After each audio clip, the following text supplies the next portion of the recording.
What's up, everybody? Welcome to the Jake Fletcher Show. I have a very, very exciting episode for you all today. I am joined by the one and only, the founder of the Scaredy Cat Guide, which you guys can check out, scaredycatguide.com. We have Mitch Jaworski on the podcast on the Jake Fletcher Show today. Mitch, what's going on, man? How are you feeling?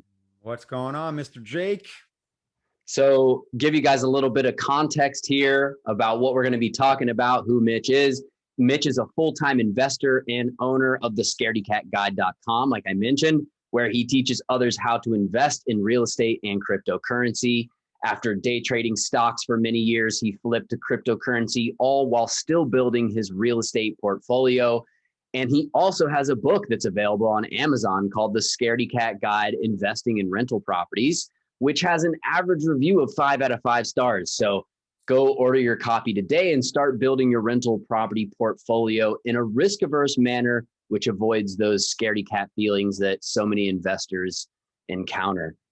So Mitch, give us a little bit of your backstory. I know I just gave the bio blurb, but tell us a little bit about how exactly you went from day trading stocks into crypto and real estate.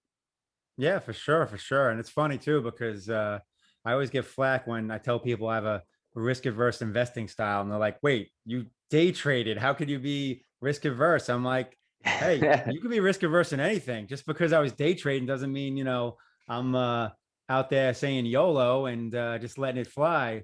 But yeah, no, I was in corporate finance and I day traded for a while. Then I kind of fell back into corporate finance. And basically what happened was, I finally burned out with the trying to be a millionaire overnight with the day trading, because that's kind of the Mhm. draw. And what happened was it clicked that, passive income is where it's at. Like, I'm like, I got to start building some passive income. Like, because trading is active income. Like, you got to grind. It's no different than flipping houses. Like, you got to grind, you got to flip a house to make money. So, I knew nothing about real estate back then. This was like 2013, and I just was a finance guy. Like, so I knew my revenue needs to meet or exceed my expenses. So the short version is, I actually had a friend whose dad was renting a house that was getting foreclosed on because the landlord stopped paying the mortgage for one reason or another. So I said to him, like, if I find a house for you to live in, and can charge you the same rent, would you want to move in? And he was 100%, yeah, let's do it. So that's how it all started. I basically stumbled upon a tenant, and I bought a townhome. He moved into it, and he lived into it. He lived in it for 5 years until I sold that townhome. And it was ironically, he didn't want to move, but I was like, I got to sell it, dude. Like, I'm making moves. So that worked out well, but I think I broke rule number one right from the jump, which is like, you don't rent or do business with friends and family, apparently. Right. So That's what I they don't know. say. I just, yeah, my business partner and my one real estate venture up in Massachusetts is a lifelong friend. So clearly I'm breaking these rules left and right, but I think it's a matter of just knowing who you're dealing with, or working with, just like it is, when you meet someone new. Like, you kind of want to vet people out. You want to see if it's a good match. You want to see if you have offsetting strengths and weaknesses, because that's one of the biggest benefits to a partnership, is finding someone that's strong at the things you're weak at. And then, together you can just go further, as opposed to, when you're a solo act. So, yeah. So basically that's how it started. I knew nothing about like allocations, maintenance, vacancy. I knew none of that stuff. I just knew, all right, this rental amount covers my mortgage and taxes and insurance. And that property turned out to be fine even with allocations. But after I bought that property is when I really went down the rabbit hole. That was like early days of Bigger Pockets. So I like binge listened to like the first like 75 Bigger Pockets episodes, because at the time they only had like 75 episodes. So yeah, the early beginnings. But what launched the whole Scaredy Cat thing was my experience on that property, because when I bought it, I didn't own my own home even. Like, I bought a rental property before I even bought my own place. So I was renting. I'd never closed on a property before. So I relied on the quote unquote professionals. And I had a real estate agent, a mortgage broker. And basically, like in the 11th hour, they kind of just straight went ghost. and neither of them like came to the closing. The title company like didn't send me instructions, and I had no idea I was supposed to like wire funds the day before. Like I knew nothing. I was clueless because I'd never closed on a Wow. property before. So I relied on the professionals. So long story short, I ended up at the closing table because the seller's agent pretty much was a bulldog, and she carried the ball across the goal line. And the title company decided to kind of like stay late. So I was, I got to the closing, the title company at 4:30 in the afternoon. Luckily, my lender was on the West Coast, so they were still in business hours. So we were able to fund the loan. But I ended up walking out of that title company at 7:30 at night because everyone kind of stepped up at the last minute in terms of the seller's agent and the title company, and we got it done. And this is the first property I ever buy. I walk out of the title office and like should probably be in like top three proudest moments of my life at that point. And I felt nothing but anger and frustration because of how it went down and kind of feeling lost and, just feeling like I had no one like just watching my back. So I was like, all right, no one's going to feel like this again, at least if I can do anything about it. And that's really when Scaredy Cat launched. That's when I started writing the book. Um, and I wrote that over the next year as my knowledge increased, and that's kind of how it all started. And then it just kept developing into me doing more because I always had a background of writing, and I used to do news articles for financial sites years ago and all that. So that's kind of how the brand was born, and it's evolved, and now crypto is a big part of it as well. And you know that's the organic, I guess, growth trajectory of the whole thing. That's really interesting. I mean, they say necessity is the mother of invention, right? And Yeah. you were, or at least the Scaredy Cat guide is evidence of that fact. And that sucks that you had that experience. But it seems like they were kind of doing you a favor at the end of it all. In the sense that now, here you are on this trajectory that who knows, what road you may have gone down, had that not happened. Uh, 100%. 100%. I'm curious what led you, or if you could speak a little bit more on what led you to that realization of needing the passive income. I get that the day trading, you kind of more or less fell off of that, and like you said, becoming a millionaire overnight, and realized you wanted that passive income. What was it about the passive income that you found so appealing? It's simple, and I've been saying this for years, and I think I should try and trademark this phrase, but I tell people all the time I'm ambitiously lazy.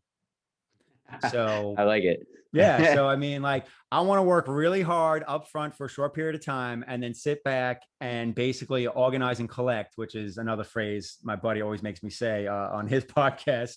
But yeah, um, that's the goal. I mean, that's what you can do with passive income. I mean, you basically, work hard up front to set up a framework, a system for something that's going to keep paying you dividends, so to speak. You're going to reap the benefits from all that hard work up front. And that's the goal. Like I basically want to create as much passive income as possible. So I can be as lazy as I want to be. And some people kind of take that the wrong way, but I'm just like, listen, I'm always going to be doing stuff. I can't help myself, but I want to be able to do it when I want and essentially how I want. So if I wake up on a Monday and I just decide, you know what, nah, it's not happening today.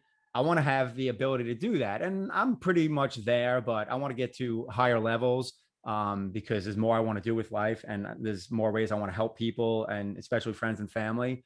But having that ability to live on your own terms, live somewhat, on your own schedule, and being able to not be at the mercy of having to grind out something every day.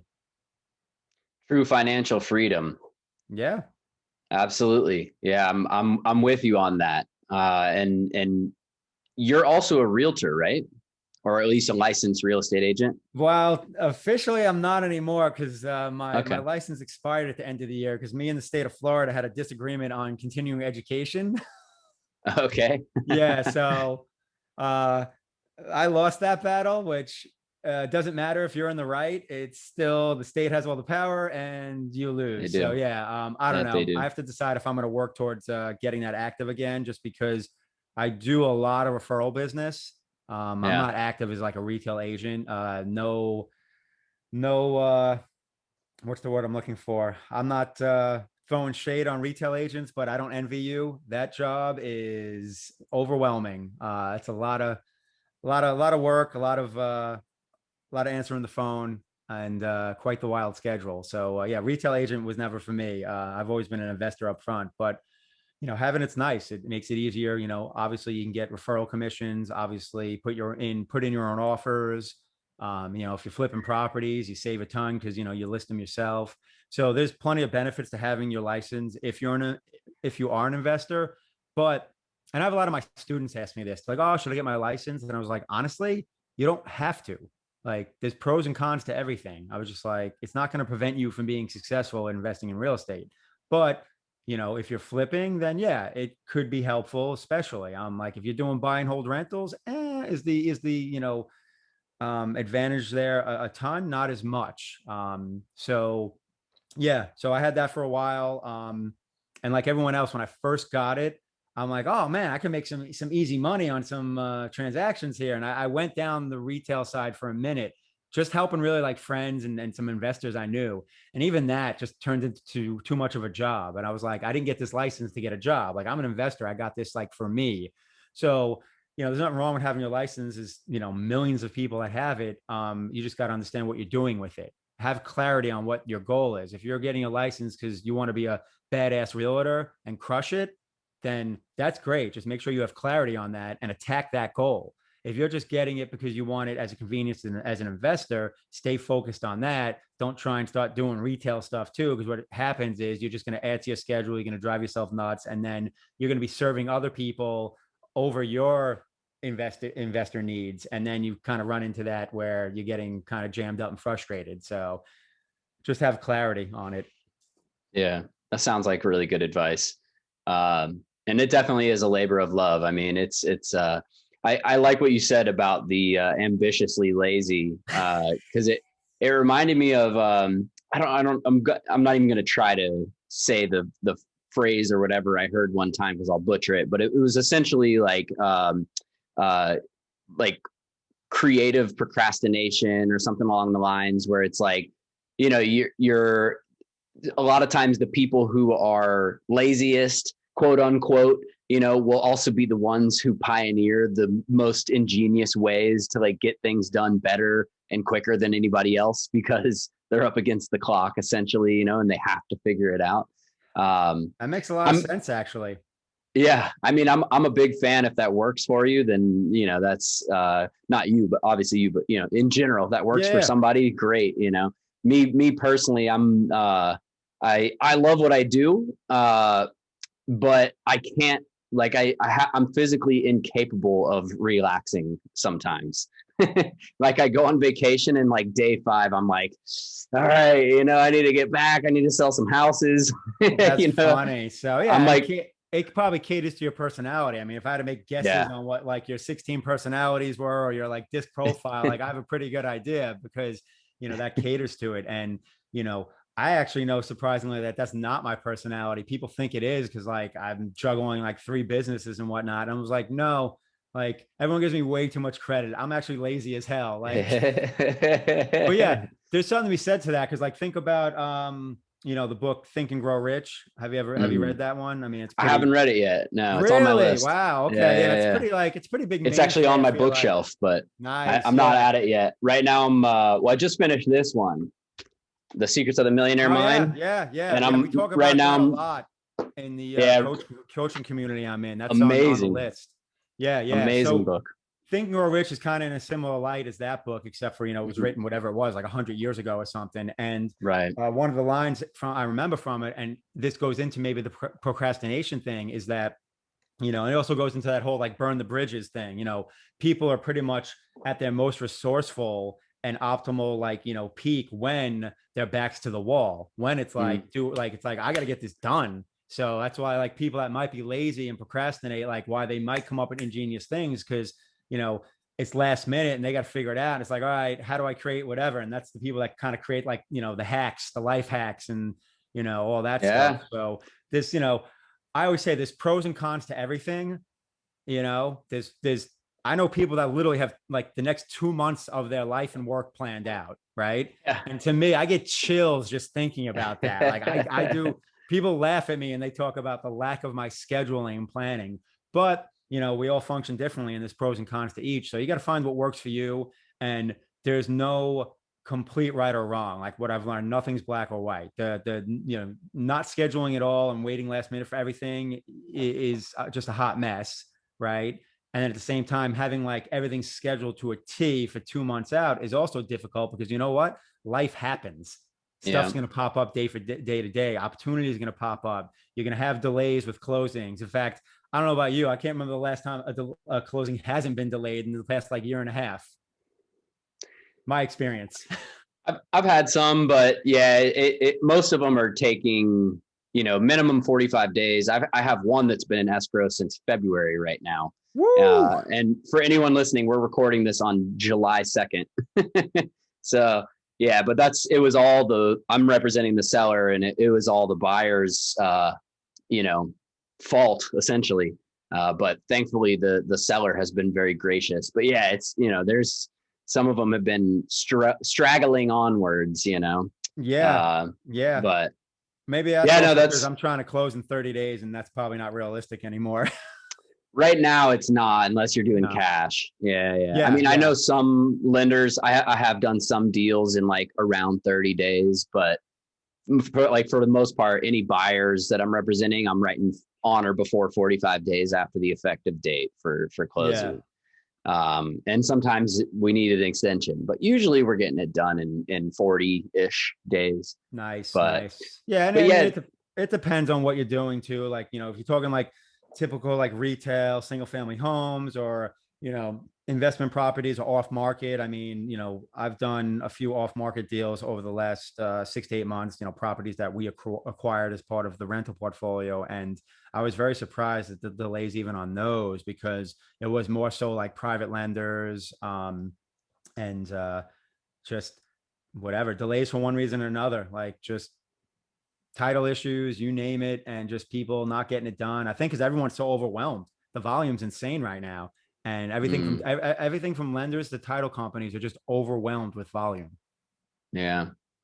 Yeah, it's wild out there, man. It's, if you find good people on your team that are getting things done, in a expeditious manner, keep them around, keep those people happy, because, 100%. That is a valid, um, like, drive that point home. Like when you find good team members, like you got to make mhm. sure you take care of them and stick with them, because Oh yeah. that's sadly not the norm. I mean, they're the exception, I feel like. So that's a big thing. And you do that basically just from networking, from doing business, and working your way through until you find those players that are on the A game, and then you just keep coming back to them, and then you become that familiar name, and they serve you well. Yeah. No, I mean, there's nothing like having people who they're always going to answer your phone call, because they know when they talk to you, you're going to treat them with respect. You're going to take care of them. You're on point yourself, et cetera. So Exactly, and that's a big key. Be on top of your stuff. yeah. So how many investment properties do you currently own? Where are they? And what types of properties do you focus on? So right now I'm in 3 different states. I'd started in Florida, and like when I say I was a scaredy cat, my first three properties, my first three rentals I bought were all within about 4 miles of where I lived. Like that's how scaredy cat I was. Like I needed to be able to drive by them, which makes no sense, because it's like I don't need to go by this, but you just whatever. It makes you feel comfortable for some reason. So that's why I tell people, Yeah. I'm like, listen, if you're scared to start, like don't be, because like I'm the guy that wouldn't buy anything out of his local town, and now I'm buying like sight unseen, 1,200 miles away. So it's just working through that fear, so to speak. But yeah, so I've sold most of what I have in Florida. I still hold one rental in Florida, and then I also have property in Massachusetts, where the majority of it is, and then also Pennsylvania. So right now I'm at 12 units, and I've done 3 flips, which is Okay. funny because flipping was never the plan, but sometimes you just stumble into situations where it makes sense to flip. And for Yeah. the most part, I focus on small multifamily and doing the BRRRR strategy on small multifamily. Um, I've actually done a couple of presentations on it, because when it comes to like 4 units or less and doing BRRRR, that's just become my sweet spot. I'm like super confident in that. I will teach anyone that and feel very comfortable doing it. Um, but then, when you talk about stuff that's larger, it's like, all right, yeah, like I've been involved in that, but like, no, I've never bought a 30 unit. So I can tell you in theory what it looks like. And that's what I've also learned too, is that really anything that's like outside of the lending changing when you get, because once you get to 5 or more units, as you know, now you're talking about commercial lending. But as far as like number of units and how to analyze it and all that, really like anything under like 50 units, it's pretty much the same as looking at 4 units. It's just a larger number, because it's not until you're getting above 50 where you're starting to consider having full-time staff, like a full-time maintenance person, full-time leasing agent, things like that, on-site management. You know what I mean? That's kind of Mm-hmm. that threshold. You got to get above 50 where the economies of scale makes sense. But before that, you're kind of hiring the same property manager at 40 units as you would to manage your 4 unit. Right. So it's really just, extrapolating the numbers and raising the numbers. In the end, the percentages work out kind of the same, in terms of, what you're going to allocate for maintenance, for reserves, for vacancy. Maybe that vacancy number chips down as the number of units go up. But yeah, so like I said, that's been my bread and butter, small multifamily, doing the burst strategy, doing that value add, refi, cash out, get my money out of it onto the next one. Because that's the beauty. When you have no money in a property, your cash on cash return is basically infinity. Mm-hmm. So, everyone's like, oh, what's your cash on cash goal? I'm like, my cash on cash goal is infinity. I don't want to have any money in the property. And that's not to say it doesn't happen. Sometimes we do keep money in a property because maybe it doesn't appraise for as much as we'd hoped, or maybe the rents, we can't get them where we wanted to. But in the end, usually it's still a smaller amount of money than if we outright put a down payment. So therefore, the cash on cash number is going to still be desirable, because when I run my numbers, at the end of the day, I'll run it as if I'm buying a turnkey and then back my way into kind of that BRRRR purchase price. And I'll start it at my, like, what's my minimum cash on cash? What return do I want? And then from there, I know I'm good and I can just back it in. So I know that worst case scenario, if I had to keep, let's say, 20% worth of money in it, I'm hitting whatever it is, 8, 9, 10% cash on cash. So it's setting up one of those scenarios where my worst case scenario is my acceptable return. So generally, I'm going to end up better than that almost every time. So unless everything goes to shit, and then I end up at my minimum or my acceptable return anyway. So, and that's kind of the way I look at investments. And that goes back to the risk averse analogy. And, you know, a quick takeaway I can give for people is just always focus on asymmetrical risk when you're investing. So you want to be in situations where your upside is much larger than your downside. So you want like your upside to be, like for instance, if you're like buying a stock or something, you want your upside to be 4x what your downside is, like 4-to-1 risk reward, all that stuff. When people hit me up about cryptocurrency, oh, should I buy this coin? I'm like, well, it just freaking mooned. So I probably wouldn't, because your risk reward profile is terrible now. Like, Right. but hey, if you want to YOLO, have at it. Dogecoin at 65 cents or whatever. It's like you knew what I was thinking. Yes, Dogecoin at 65 Yeah. cents. I was like, no, you should have bought it at like 15 cents. But if you want Right. a YOLO, have at it. So, Yeah. The Dogecoin millionaire pro the Doge or whatever. Have right. you seen that And guy? then it's, I'm a Doge millionaire. No, you're not, because you haven't sold any of it. Sell it. Then Yeah. come talk to me. You're But nothing yeah, until you so realize your gains. yeah. So I mean, to circle back, because I have a bad habit of going on like story tangents. To circle back, You're like I good. said, I'm investing in Massachusetts is the majority of my portfolio. Pennsylvania, but we're actually divesting that, so actually won't have anything in Pennsylvania come the middle of this month, just because the return on money was too good to be true. Like, it's insane how prices have skyrocketed over the last like 2 to 3 years. Yeah. Um, and then, like I said, a little exposure to Florida. I've been looking to expand and buy more in Florida, more so northern Florida. I think that's where the opportunity is. Um, but my cryptocurrency problem is eating into my real estate, because I turned down. I could have partnered on a 13 unit up in Port Orange, and I turned down the opportunity because I was like, well, I can put that money into my crypto stuff. Yeah. So it's been a balance, but yeah, so that's the focus. And my main goal is to keep building the portfolio in Massachusetts because I set a goal with my partner up there to get 25 doors with him so he can basically turn that into his full-time gig. Um, so we still got a ways to go. So I'm going to push with that still. But then outside of that, my main focus has become cryptocurrency. Cool. Yeah, I'm a big crypto proponent as well. Anyone listening to this who knows me probably knows that I basically got into it in 2017 with Oh, nice. the big ETH pop that happened around that time. Before or after the pop?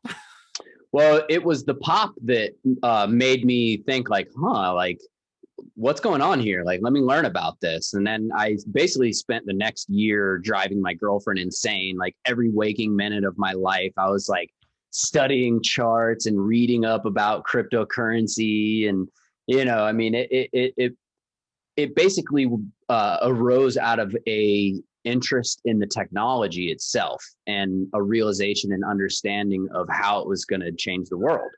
And once I read the Bitcoin white paper and I realized this is not going away. Like it's not an if, it's a when type Yep. scenario. That's when I was like, all right, I'm all in. Not literally all in, but But you wish you would have been figuratively. all in. I do wish I would. As At the do time, I. at the time I was still a touring musician and I was just basically broke. So, Yeah. I had not very much money to play with. I wish I had been in real estate at that time. Uh, but woulda, coulda, shoulda. I hear you, But man. still made some good investments and overall, I think crypto is still in the early phases and there's still plenty of time to make even some great investments. Maybe not necessarily Bitcoin at $10 or whatever, but Yeah. it's funny because the first time I ever heard about Bitcoin, it was like 2011, and my buddy he bought Bitcoin in order to buy some shrooms off of Silk Road. Most expensive shrooms ever. Exactly. But the thing is, he bought more Bitcoin than he needed. And so he still Ah. has, obviously, I'm not Oh, going to say who he is. nice. So he still has, some Bitcoin in Coinbase of all, Wow. hot wallets, hot soft wallets to be. And yeah, they've gone up a lot in value. So he's doing well. I'm not sure exactly how much Bitcoin he has, That's but funny though. Coinbase it's still, huh? multiple, it's Come on. multiple Bitcoins. It's not a fractional, but Oh my yeah, most God. expensive shrooms. But yeah, Right. yeah. And that was like back then, back in the day. And I was like, Bitcoin. I remember thinking like, what? Like internet money to buy things off of this, illegal, not illegal, but at the time it wasn't yet. But Illegal. I mean, yeah, no, it was this illegal. sketchy ass website. That Well, shit yeah, was before it got illegal. taken down. And he's like, yeah, you can buy anything on this website. You can even order a hitman and all this shit. I'm like, bro, what are you doing on this website? Like, Yeah, man. Yeah, the but he FBI was took just, down Silk Road. What was that? A few years ago, finally. yeah, it's been a minute. And the guy who started it, I think he killed himself and a Did really he? sad story. Yeah. Yeah. The It's a really, the story, like, yeah, like the story is crazy. And I was yeah. listening to the Tim Ferriss podcast, and he had on the woman that was part of that FBI team that took him down. And the story was crazy how they finally found him and like Yeah. everything they need to do. And like it's a wild story, actually. Right. Yeah. No, it definitely is. And I mean, the fact that guy and that whole ecosystem was on to Bitcoin from the start, I think also it's an amazing thing. It also, I think, led to kind of that early like tainting of the name, Yeah, it and gave Bitcoin a stigma. yeah, it gave it a total stigma and it's taken a long time to shake it off. And still there's a lot of people who synonymize Bitcoin with like criminals, and 100%. Yes, the reality there's is there's more crimes happening with fiat currency by order of magnitude than with Bitcoin. And, 100%. it's 100%. far more traceable to use Bitcoin than fiat currency, et cetera, et cetera. But so how are you feeling about the last year of cryptocurrency? What are your thoughts on the meteoric rise of the market and market caps, what coins are you heavily invested in, and which ones are you looking at? Well, before I answer that, I have to say, because it's killing me to know that your boy from back in the day is literally holding his Bitcoin on Coinbase. Like, Yeah. come on, bro. Not your keys, not your coins. Well, to be fair, I don't know if he at this point in time has them on Oh, Coinbase. he might have moved them. I was gonna He say, I'm like, might what have do you moved throw him them. on Exodus or something? He as late as like that 2017 juncture, he did still have it on coin because they wasn't really worth much anyways. But then when it popped off, I was like, yo, do you still have those Bitcoin? And he was like, yeah, man. I was like, you might want to get them off of Coinbase, you know? So I'm he's a smart dude. I'm sure he did, you know. I mean, don't get me wrong. Coinbase is a solid exchange, but like in the end, any exchange is at risk of being hacked. And, you know, 100%. if you, many of them have. yeah, many of them have. And that's what I love too. There's also that, you know, misnomer, like most. So it's funny, like in the crypto communities, there's, you know, you start learning the lingo, and like they call basically all like non-crypto people, they call them normies. So Right. like, you know, anytime like a normie starts talking about crypto, and it's just like, oh, you know, Bitcoin got hacked. And I'm like, no, XYZ exchange got hacked. It has nothing to do with Bitcoin. Like the blockchain has never been hacked. It's like, stop. Yeah. So it's, you know, that education's still, you know, being spread even, you know, now 10 years into Bitcoin being in existence. But yeah, you know, that's a lot of stuff I teach about the whole not your keys, not your coins, and what these different wallets are: hot wallet, cold wallet, you know, soft wallet, hard wallet, you know, kind of interchangeable words. But yeah, this rise has been interesting because I, you know, just like you, I'd already owned crypto. I got in, I looked at it in 2014. I didn't buy Bitcoin because at that time, like literally the only thing I could find was like local Bitcoin dot whatever it was, org or IO or something, where like you'd literally like meet someone like at a coffee shop. And I was like, man, this is shady as hell. I'm not. So I didn't do anything. Right. And at the time, I think Bitcoin was at like 180 bucks or something. So I didn't do anything. Right. And then 2016 rolls around, and now Coinbase is a thing. So I end up buying Bitcoin on Coinbase. I throw $1,000 at it because I'm like, you know, YOLO. Like I go to Vegas and I throw $1,000 down on the craps table. Like screw it, like YOLO, like Vegas money. That's what I always told people. I'm like, you only invest Vegas money in crypto. So that's what I did. And you know, Bitcoin was at 600 then, and you know, my only mistake is I didn't buy like 10 times what I bought. So you know, I bought 1.5 Bitcoin basically, and you know, turn that 1.5 into the portfolio I have now because I had that trading background. So after funny part is when Bitcoin like tripled from there, I actually sold my money out. I took my $1,000 out and I let the rest ride. And I've literally been free rolling my crypto portfolio since late 2016. And, you know, I'm happy with it. It's, you know, a nice size portfolio, but goddamn, if I would have kept buying, like, yeah, I would be living a very different life right now. So you know, it's interesting how it's, you know, exploded. And then, you know, we rode out the crypto winter, which, man, that was rough. And that drawdown on the portfolio was big. So we've had this run and we've pulled back. And I got to be honest with you, I'm 50-50 on whether we push higher or whether we do what I call a full round trip and give back the entire move. Just like Bitcoin did back in 2017, 2018. It gave back the entire move. And we're not far from that. It gave back 2/3 of it. All Bitcoin has to do is basically go to like 20K, and it gave back the entire 2020. I call it the 2021 move, but it did start in December.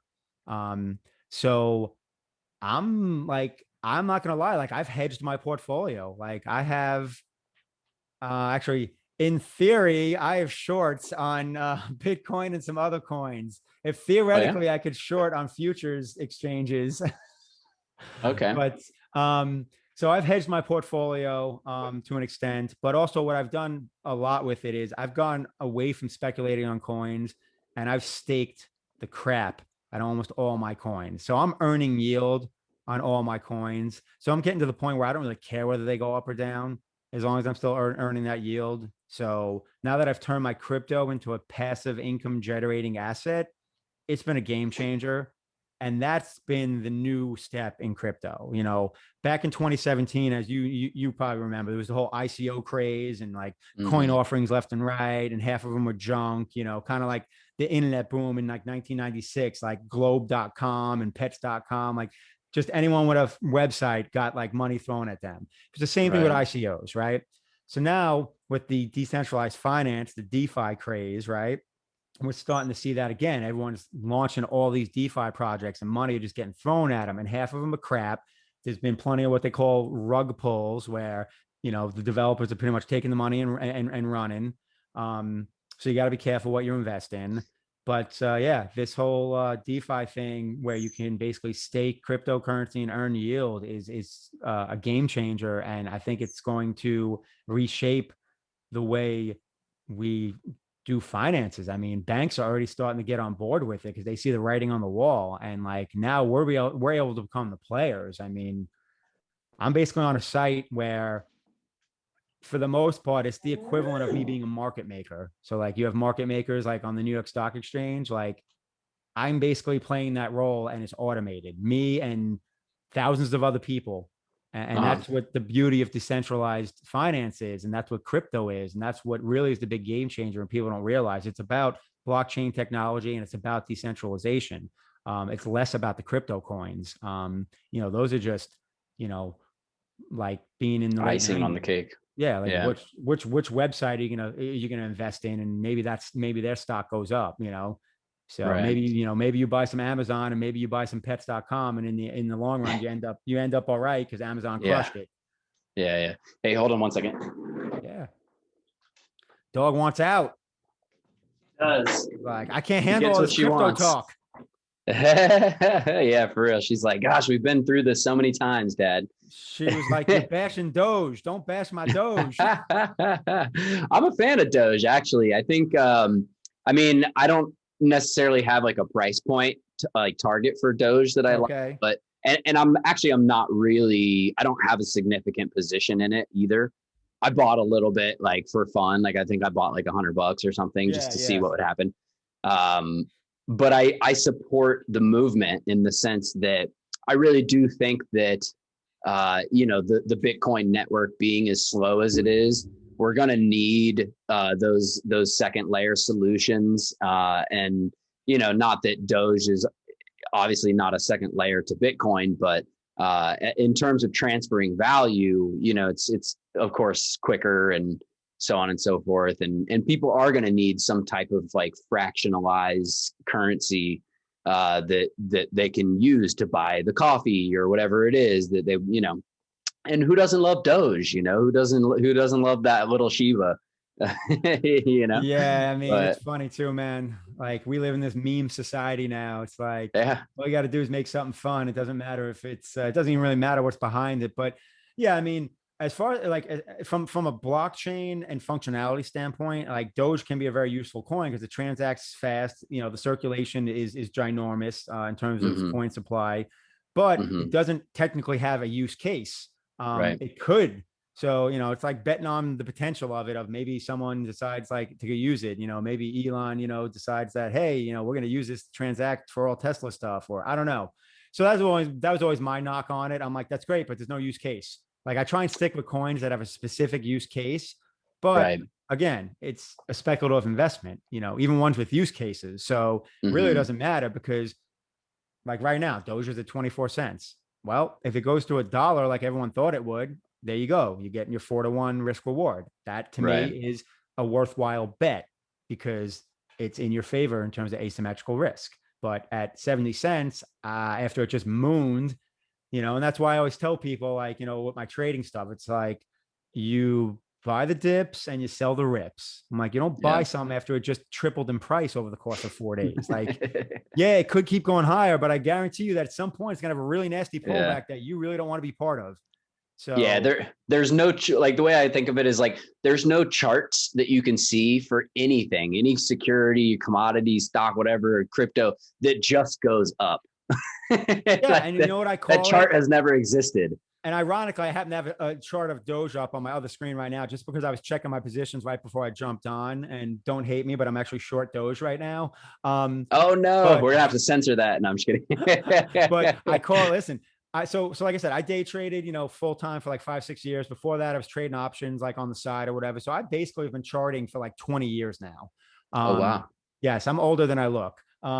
So I call it the middle finger pattern. And it's literally, you look at a chart and it's like you get this and then this crazy move, and then it tops out, and then sure enough, you get that sell off. It bounces a little bit to fool everyone, and then it just drops and it gives back almost the whole move. And it literally looks like someone's giving you the middle finger. Is that the same as like the head and shoulders pattern, or It's more a head and fun to call shoulder. it middle finger? It's a head and shoulders pattern, just extremely, I don't know, stretched or whatever, because the head, like with the longest neck in history, right? So it almost more looks like a middle finger. So yeah, I I call it the like middle it. finger pattern. And I started saying that back in 2018, when basically, we had the crash, because I looked at it, I was like, and it was when I was even getting caught up and stuff. And I'm just like looking at the price action, and I'm like, this coin is literally giving me the middle finger, because it's saying F you, you Yeah. just got screwed for buying up here. So yeah, I call it the middle Yeah. finger pattern. That's And hilarious. not for nothing, Doge did it. So anyone that Yeah. bought Doge over 60 cents, they basically had the price of Doge laugh at them and flip them the bird. Well, and that pattern, the middle finger was on Elon Musk's hand essentially, Right? because as soon as he went Well, out on SNL, it's just been nothing but downward since it's then. funny you mentioned that too, because that's another big saying in trading. It's you buy the rumor, you sell the news. So I'm not Right. even gonna lie to you. I had that SNL episode on, and I was in front of my computer. And as soon as Elon's mom made the joke about not getting Doge as a Mother's Day gift, I immediately shorted Doge for a trade. I did it for a Yeah. trade. So yeah, I got short. I held it for like 20 minutes, made some quick money, and then got out. I was like, "Thank you, Miss Musk, for the free money." Yeah, public sentiment and public belief are such interesting aspects of investing, whether it's stocks or crypto or even real estate, because a lot of people don't realize what a significant role it plays in the ecosphere. Yes, It's not something that you can easily quantify. It's not even something you can easily qualify. But it is, in my opinion, one of, if not the strongest catalyst for movement in the markets, yep. and like when something happens that changes public sentiment or people's beliefs around something trend in one direction versus the other, it can mean the death of a coin, or figuratively, or a stock. I mean, 100%. it's crazy, and in real estate too, and a good example is, and it almost becomes a self-fulfilling prophecy in a sense too, like the last I don't know what, I mean, the last decade has been insane for real estate, and maybe that whole time there's been people saying, but at least the last few years has been a lot of people saying, and I've been hearing a lot of investors, in my day to day, oh, I'm waiting for the crash, I'm waiting for the crash, I'm waiting for the correction. And I'm just sitting here like, keep on waiting, man, but eventually, there's enough people waiting for the crash that, as soon as something happens, as soon as any type of correction happens, it's going to bounce back up almost immediately in terms of buying sentiment, Yeah. So, it's an interesting duality, because you do have, in one sense, you have that kind of self-fulfilling prophecy, or maybe like the clock is right twice a day kind of thing, but then at the same time, if there's enough sentiment in one direction or the other, like with crypto, with Bitcoin, for example, there's so many people that believe in it now that it's hard for me to even understand the bear case of, or even the like Warren Buffett type case of like, oh, it's a Ponzi scheme or whatever. Yeah. And it's like, look, with tulips, I understand, I get it. Like, but with Bitcoin, there's enough people wanting to acquire it and that believe in the use case, Yep. and the technology behind blockchain and everything, that as soon as it hits a certain point, it's going to be really tough for it to go below that, and I think that public sentiment thing is very much at play right now with Bitcoin. I think the reason it's kind of trading sideways, it's not continuing to go up right now, is because everybody is expecting some type of crash.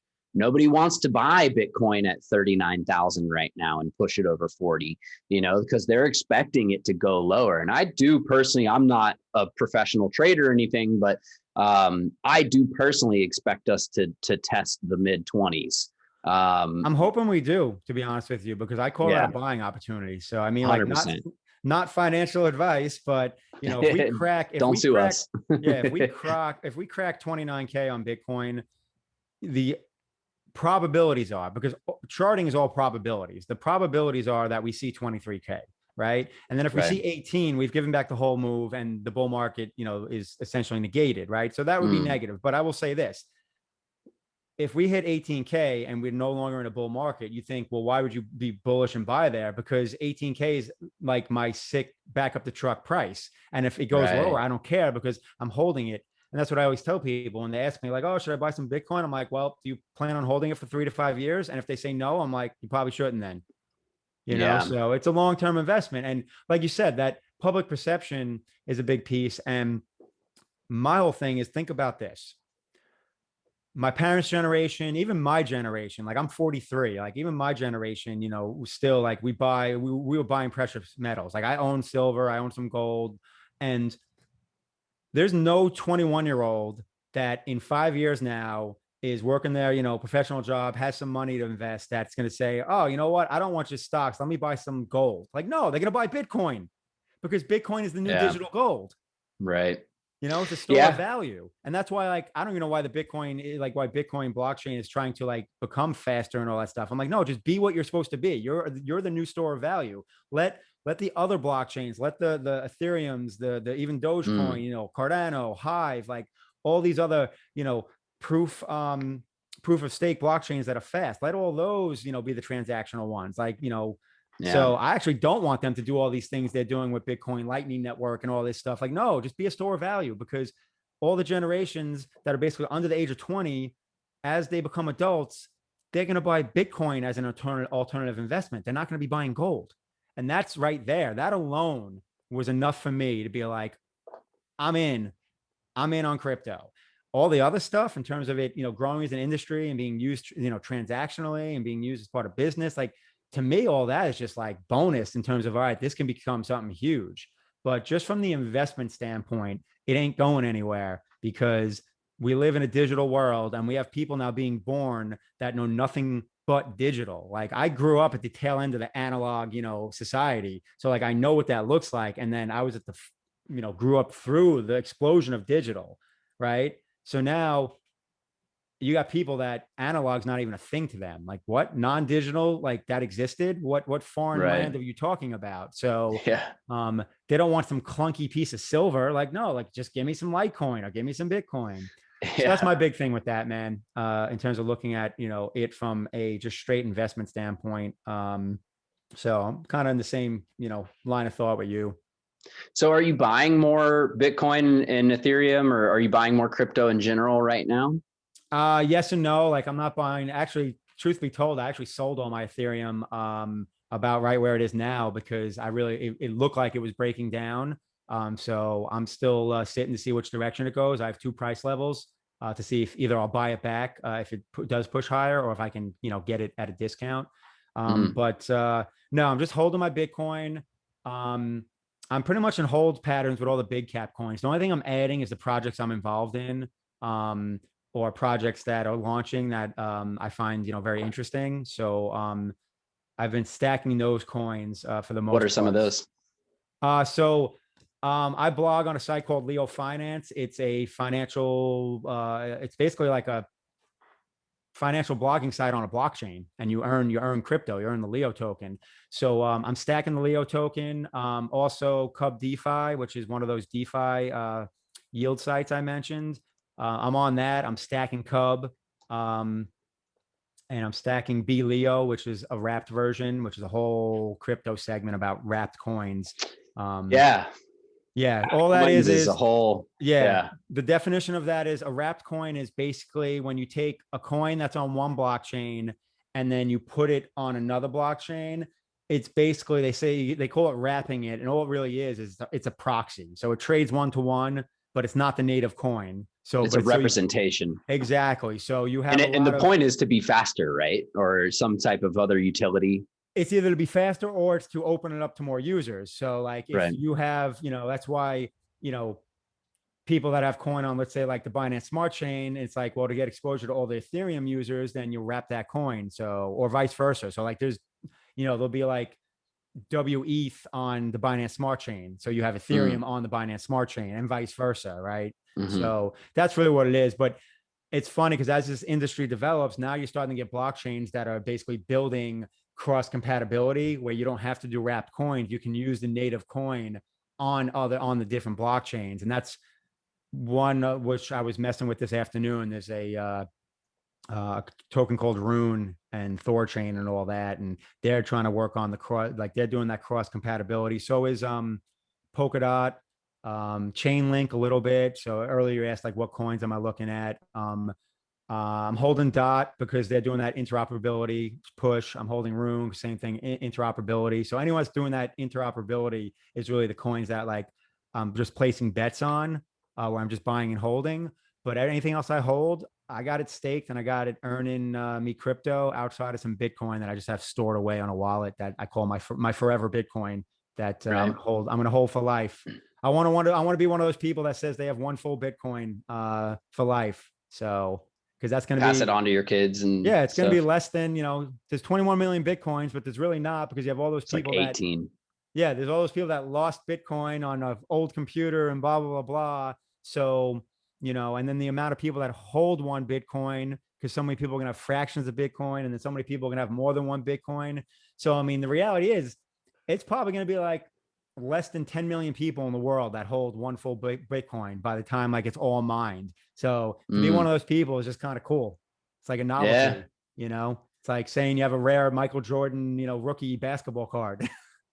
That may end up being the barrier of entry into like the Sky City when like we have like the overlords take over, Right? Got to have that Bitcoin. Yeah. That's the interoperability, what specifically about that are you so keen on? So, because the biggest problem is like, you're stuck on one blockchain and using that coin on one blockchain. So, when you have essentially a blockchain that offers interoperability, it means now you can use that native coin on their blockchain. So I can use native Bitcoin, native Ethereum. I don't have to do a wrapped coin. So that's basically the big thing. It's creating that ease of use where now all the coins can just be used. You don't have to have all these like extra third party, sub chains and whatnot. So it makes it cleaner, it makes it faster. And also, those chains are usually ones with low fees too. So because what's the biggest problem with crypto, especially Bitcoin? Speed and fees. Ethereum's dealing with it right now. Their fees are out of control. The network gets over jammed. Why? Because they're a proof of work blockchain, and that's why they're trying to transition to a proof of stake. And this all I know sounds Chinese to anyone who doesn't know anything about crypto. So shameless plug, just go to my damn website and you'll basically be able to learn it. I have a intro course that explains all this stuff. But yeah, it's a new frontier, is what it is. If you had to guess who invented Bitcoin, what would you say? It's whoever Satoshi is. Because I personally, I have an opinion. Do I you? might not be right, but Nick Szabo. I You think really? Nick's. Oh, really? First of all, I know who Nick Szabo is, and that's I can, and the only reason I could see it just based on when I listened to him on the Tim Ferriss podcast. I could see that being a possibility. I think he was involved. I don't know if it was him alone, because I think that the theory of it being like a conglomeration of more than one person, I don't think it was like a dozen people, because you never keep those many guys. Yeah, it's probably him and another dude or two or a chick or whatever. Yeah, but yeah, I think Nick Szabo is involved with it just because of I've watched like every video there is of him on YouTube. It seems like, and it's just like, you motherfucker, you were involved with it, weren't you? Very well might have been. I would, Yeah. yeah. If I had to put money down, I wouldn't mind throwing a few dollars on that bet. Well, maybe we could like tokenize that somehow. Right? We should create the contest. Who is the real Yeah. Satoshi Nakamoto? Like, because I don't believe it's what's his name. I'm blanking on the name. Who's the guy that like literally has been in court over it? Oh yeah. The Bitcoin.com guy or Yeah, it's on the tip of my Bitcoin.org or tongue. whatever. Yeah, I know who you're talking about. We don't need Yeah. to So, plug but him. yeah, I don't think it's him at all. No, definitely not. So where do you see the most obvious overlaps between crypto and real estate? And how do you think crypto will change the real estate industry, if at all? I mean, it's going to change it. It's just a matter of time, but that time is very far off because the bottom line is, society's slow to change, especially big shifts. And blockchain technology is so much better for basically tracing and tracking everything. And major corporations are already using it. IBM's using it for logistics, and for tracking. So And IOTA. yeah, there you go. Wow, look at you dropping like random coins. I actually have IOTA sitting. Me too. I think on my Q. I think it's sitting on my Q coin. I'm just like, screw it. If it ever pops one day, maybe I'll have a lot of money. Because I thought about selling it at one point when I was consolidating all my crypto to get into my yield farming sites, but which is tempting because I'm earning like 90% APR on my yield farming stuff, so it's hard not to put everything into it. But I truly believe the simplest form, chain of title. You put it on a blockchain. You make everything so much easier. Like all these delays because of title issues and this, that, and the other thing. It's like, it's sort of the thing of the past to an extent because it's still garbage in, garbage out. Like, the blockchain is going to keep those records, for forever, for history. Like you'll be able to access all the way back to, for instance, let's say 200 years from now, someone's doing a title thing and they can reference, 2021 without a problem, like in seconds, right? No lost paperwork, none of that nonsense anymore, right? But it really depends on what the input system is too, because if something gets coded in there wrong, then you could possibly have an issue, or you won't because whatever it is at that point, I think. But I just think taking chain of title, putting it on a blockchain, you remove so many possible issues between lost records. Lost records is never a thing now, right? You don't have to track down prior owners and all that stuff because all that stuff is already done. Like you can't, like that transaction is not complete until all that stuff is clear. It's clear record on the blockchain. So I think it just cleans up a lot of the mess and it makes it more efficient and it's going to make it that much faster. A title search becomes basically like a 5-second thing that's automated, to the point where system, and then it basically only spits out if there's any kind of issue or something. So I think that's going to be big for chain of title in terms of deeds, and honestly, you could probably even use in the financing industry with mortgages and all that stuff. Right. It could probably be used in terms of recording liens, all that stuff. Like, think about it. I mean, how much you got a system where you can just record liens on a blockchain? Oh my goodness, right? So I think that's the big thing. But there's so many other ways I think it'll infiltrate real estate. But top of my head, most basic thing, just chain of title. So much better. I definitely agree. I think as well that there's not any aspects of the real estate industry, at least that I can think of, that couldn't benefit from blockchain technology, even down to the consumer experience. I mean, imagine if the MLS was on the blockchain, and I mean, talk about updated information. I mean, it would be instantaneous. Everyone would have access to the same information, and would it be guarded, by NAR, by the National Association of Realtors, in the same way that MLS is guarded now? Would there still be IDX? I'm sure. I'm sure of that. You'd have to have a realtor license to get access to the actual blockchain, and everything else is going to be third parties, of course. But that could also end up, benefiting the industry in a huge way, in a lot of ways. Well, and you make a good point there because, when you say like it being guarded, that's called a private blockchain. Like people don't realize, like Like IBM has a private blockchain. They have a blockchain that is within their corporation that they use for their business. Like these are called private blockchains. I mean, in the end, you know, we're going to have private blockchains all over the place, and maybe NAR will have a private blockchain so they can basically facilitate that. And yeah, that'll be a centralized blockchain, but that's fine because it's for a business. It's for a reason. You know what I mean? So it doesn't like, because people think, oh, decentralization, all that stuff. Like, no, it doesn't have to be decentralized because it's a blockchain. A blockchain can be whatever you want it to be. Like, I mean, shit, we could create the Jake Fletcher blockchain, and all that's on there is all Jake's music. And, you have to basically get a Fletcher token to get access to his tunes. You know what I mean? There you go. And make it and it's like, it's a centralized blockchain. So technically it's a private blockchain. So, and that's the beauty of it, is that basically you can tokenize everything now. That's the reality. We can tokenize everything, which now makes it easy to create fractional ownership in things. So if I can tokenize a piece of real estate, like a deed, now I can break that up so easy, because it's just like, hey, you know what? Here's a gift to my niece or whatever. Here's 10, ABC Street tokens, and it represents 10% of that property. Now you have 10% ownership in this property because you own these tokens. Like, well, that's kind of like what Fundrise is doing. I know there's probably people in their footsteps, but essentially Fundrise is like that next step before going live. Like, and it's funny how like, you have this natural, growth, and like all this crowdfunding was kind of like almost like this, like, I feel like this warm up for crypto and tokenization. So we're clearly going that direction. It's just a matter of how long it takes. Well, man, I feel like we could talk about crypto probably all day, which is generally how it goes.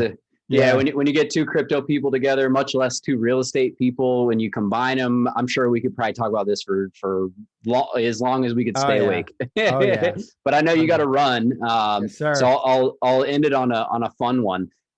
If you could snap your fingers and have every single person in the world know one thing, what would it be? Oh my goodness. Specific to crypto or in general? Anything, just in general. Oh my God.